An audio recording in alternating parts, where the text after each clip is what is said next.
Breaking చూస్తున్నాం. 2018 group 1 పై AP high court కీలక తీర్పు వెల్లడించింది. గతంలో జరిగిన మెయిన్స్ ను రద్దు చేసింది. పరీక్షను మరోసారి నిర్వహించాలని ఆదేశాలు జారీ చేసింది. మెయిన్స్ జవాబు పత్రాలను పలుసార్లు మూల్యాంకనం చేయడం చట్టవిరుద్ధమని తెలిపింది. మెయిన్స్ లో ఎంపికైన అభ్యర్థుల జాబితాను ఉన్నత న్యాయస్థానం రద్దు చేసింది. మళ్లీ పరీక్ష నిర్వహించాలని ఆదేశించింది. 6 వారాల్లో పూర్తి చేయాలని హైకోర్టు స్పష్టం చేసింది.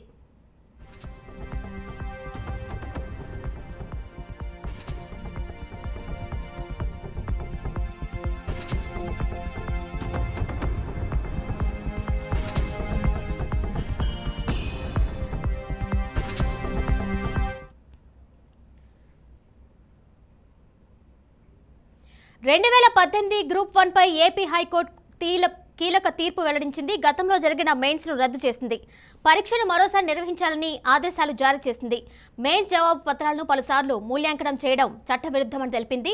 మెయిన్స్ లో ఎంపికైన అభ్యర్థుల జాబితాను ఉన్నత న్యాయస్థానం రద్దు చేసింది. మళ్లీ పరీక్ష నిర్వహించాలని ఆదేశించింది. 6 వారాల్లో పూర్తి చేయాలని హైకోర్టు స్పష్టం చేసింది.